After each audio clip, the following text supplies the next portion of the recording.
In today's show, we're going to show you 5 top tips that you can take out in the field for this season's foray. Welcome to the new episode of Targets.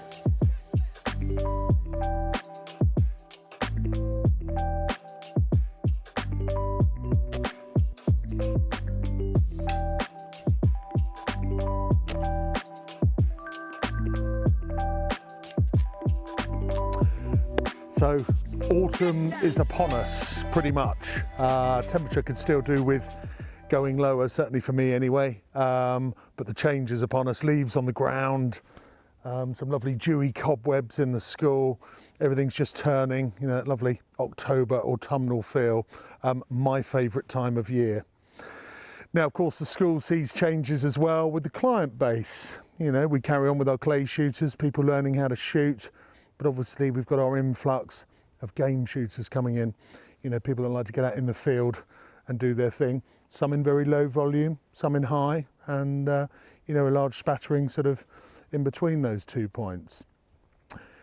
Dealing with a lot of clients, everybody's very different. There's always those little ditties, those little sort of, you know, unique things to the individual.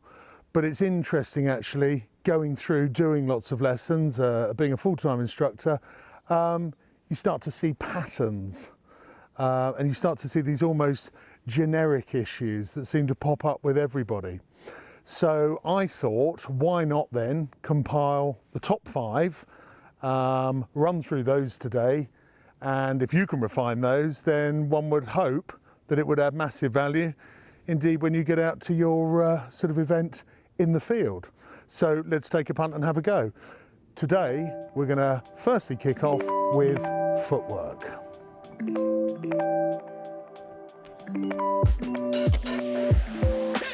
Now, footwork. Let's run through the basics of orientation first. And of course we've only got 2, we've got left-handed or right-handed. Now just for simplicity, I've laid a magnet stick on the floor to in effect sort of illustrate a gun, okay?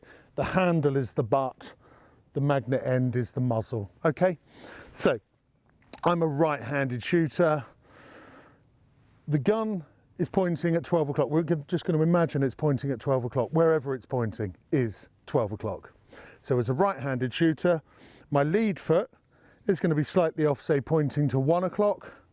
My back foot, not necessarily in line, slightly forward of the front foot, but with the toes pointing off to 2 o'clock.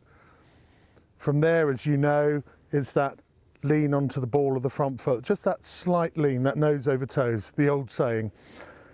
So right-handed shooter, gun at 12, lead foot at 1, back foot at 2, slightly offline, and that sort of 60% body weight forward to get ready for the mount, which we're coming to.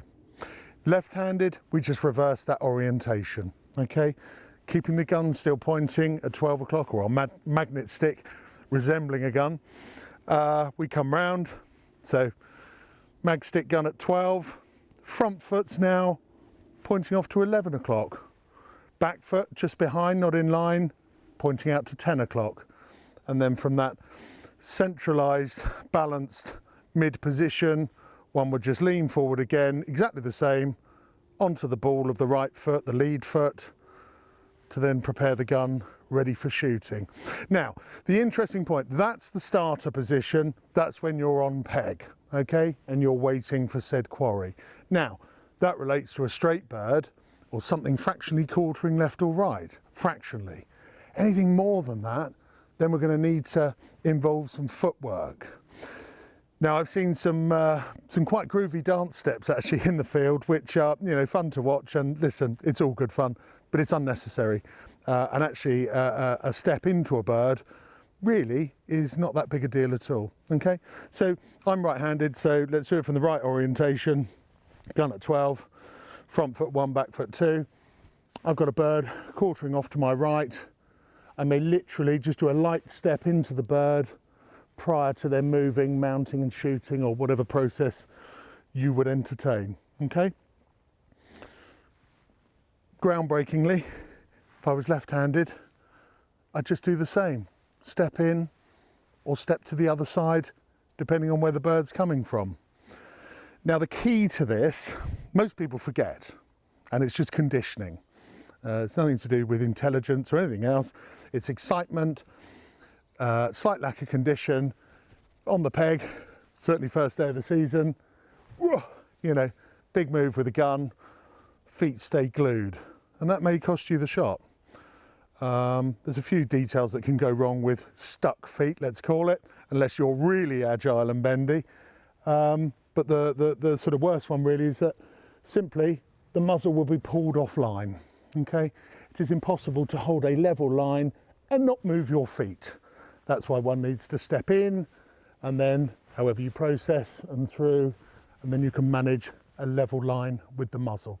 Okay, so just to recap, step 1 out of our 5 points today, footwork. Standing correctly from the get-go, nice and relaxed but committed, but then remembering that small, slight side step, either left or right, irrespective of your orientation, to entertain that quartering, not really crossing birds, but something that's widely quartering out coming over the line. Okay, so with the feet in place, let's look at point number 2, and this is holding the gun in the gun down position. Now, just before I carry on, the gun is unloaded, it's safe. It will stay unloaded throughout this. This is just a, you know, a dry presentation. Okay, so gun safe, very important. Okay, we've done the feet. Gun down, we've all heard that term. When you're standing on peg, you're just relaxed and always safe. So one could either stand with the gun broken over the arm, a couple of shells in it. One could stand with the gun upright, finger off trigger, safety on, muzzle into the sky, non-negotiable. Remember, you're going to have beaters, flags, picker-uppers behind. There's people, you need to be aware, and indeed, you know, making sure that the quarry's at the right height. Okay, so the gun's here.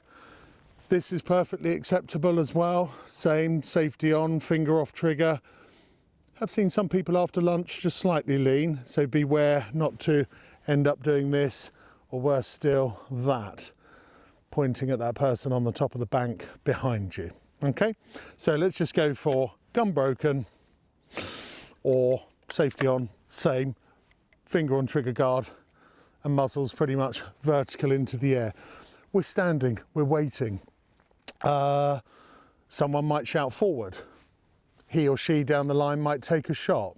It's at that point then that we go into our intermediate position, which is gun down. It's a ready for action.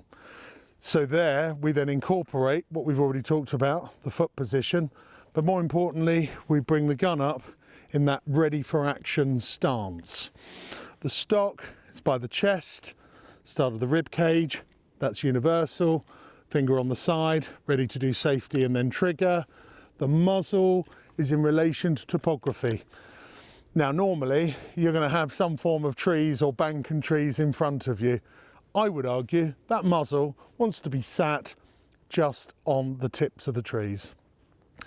Anything you're going to shoot is going to be above, so therefore it's a nice hold pick-up point for when said quarry comes over, and you can react with that straight driven or indeed that quartering bird. Okay, the point here is that if the gun was any lower into the tips of the trees, the awkward person might argue it's still well above the beaters, but actually it's a lot of labour to get up and onto quarry, and actually it's just bad practice. So there is no argument because we know safety is non-negotiable. So run back through, stock by chest, muzzle in relation to topography, i.e. tips of trees, highest point of greenery, ready to mount up high and beyond, nice and safe, nice and controlled.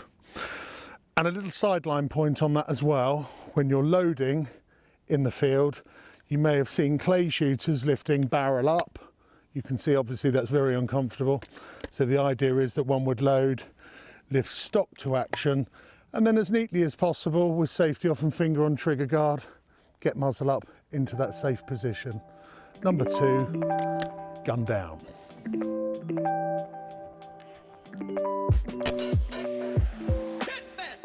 Now, a thing that everybody bleats on about all the time is the mount. and you know what to do and you know what it is, but still people mismount. In actual fact, I think it's probably something just to embrace, because it's always going to happen. But the point of this is just to make you fully aware of the correct mount.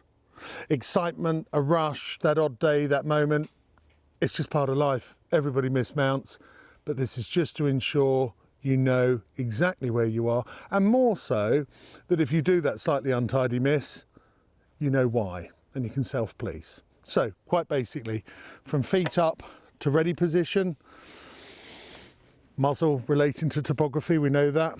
The key with the mount is that your front hand, your driving hand, pushes the muzzle out to behind, on or in front, depending on your style. Come to that later.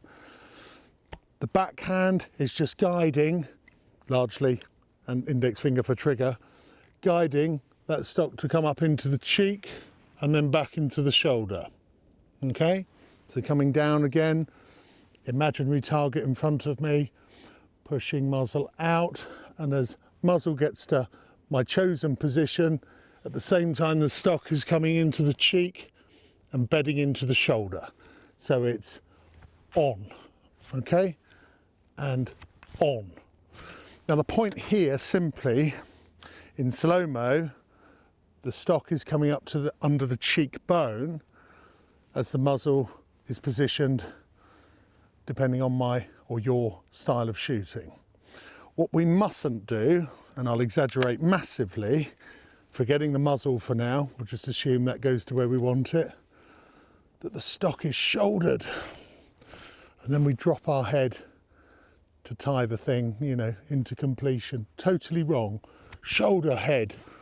There's a myriad of positions here where the stock, well, it shouldn't be mounted into the shoulder anyway, but it can be positioned, looks good from 3 meters, may feel comfortable, but it'll be fractionally out here. You'll then drop your head down, normally slightly off plumb, to bed onto the stock. The barrel is then fractionally out of alignment.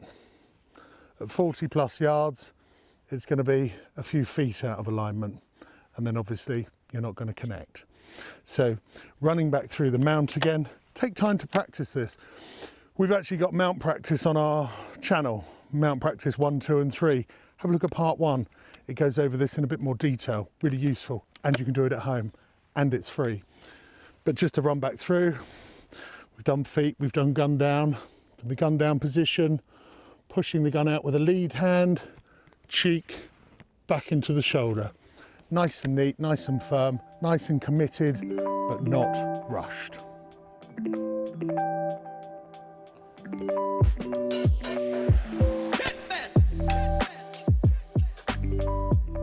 So stick with me, we're nearly over. We're at point number 4, your shooting style. Now, I'm going to sort of bear in mind that there may be people watching this who've just come into shooting, so forgive me for people who are midway, well established, or, you know, whatever. The 3 styles, a couple of sort of hybrids, and we have talked about these in previous episodes, but the 3 styles are in effect swing through, pull away, or maintain lead. Okay, so just to quickly run through those, swing through is where the muzzle goes behind the target, swings through with lead and shoots in front. Pull away, which the CPSA call method, just for clarity, is where the muzzle is pinned to the target or mounted onto the target, then to accelerate, giving lead to take the shot.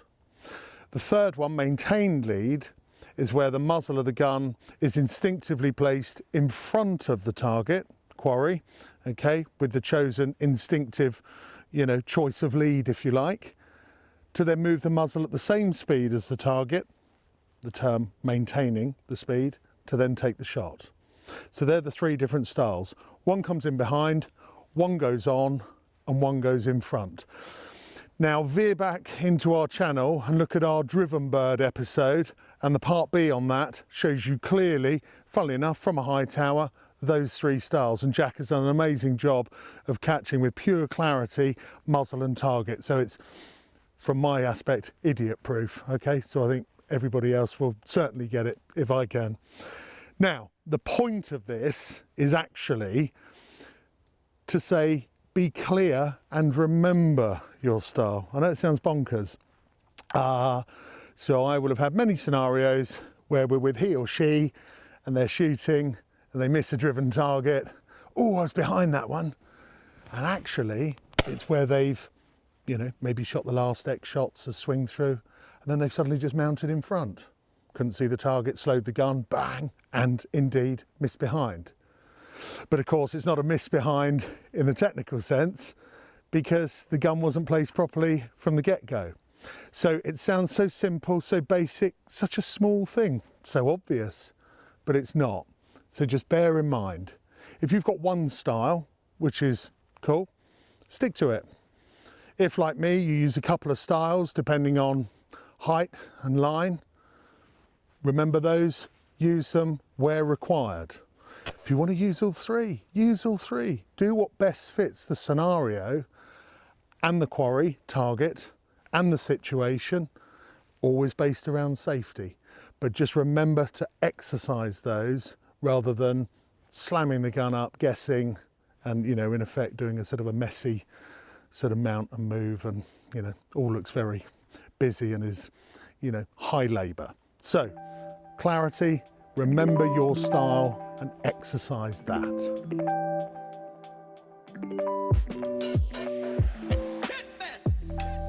So we're here at point 5, a sigh of relief I hear. And I don't quite know how I'm going to explain this, but I'm certainly going to try. Lead, wow, lead. How do we give lead? Forward allowance, measuring, distance, what do you do? I've got one sort of simple take on this. You might buy into it, you might think, no, fine. Do you know what? We've all got to find our own path with some of these things, because as we know, shotgun shooting is a little bit zen. It's all about timing, it's all about flow and feel, okay? The irony being that the thing itself is actually, I'm pointing at a stick, not the gun, but a shotgun being quite agricultural. It just shoots a load of lead. We don't aim it. So what's my take? My take is that maintain lead needs timing, but the muzzle moves at the same speed as the target. But it's pull away and swing through where there's a combination of muzzle speed over target speed, okay? I can't give you a sort of a maths calculation on this because all the speeds are different and the distances. So we have to put into exercise a little bit of feel and time spent. So my take is that shotgun shooting timing wise is in threes. Let's just pick swing through as a sort of an example. You mount behind, you swing through, you pull the trigger. So behind, through, trigger. Simplified, 1, 2, 3. Now, my take is that if you can keep to that timing, your tempo may differ person to person, but you keep to those 3 equal points and your muzzle is moving faster than your target, you're going to stand a high chance of a connection. How fast do we move the gun, you ask? Okay, again, bit grey, but I'll do my best. The only way I sort of visualise it, picture it, or try and deliver it is I think of a pendulum. And this relates to swing through and indeed pull away, not maintained lead. A pendulum. The muzzle comes in behind, flows through, takes the shot. The muzzle comes onto the bird, accelerates away, take the shot. I don't know what the speed of that is because I don't know what the speed of the target is. But all I know is that the gun, and forgive this comment, is just a little bit faster than the bird. Tricks related around that are imagining that the muzzle's being pulled through treacle, which keeps that nice, calm but committed movement. But it's getting that blend, that timing, that flow with target versus muzzle. Again, this is really rough.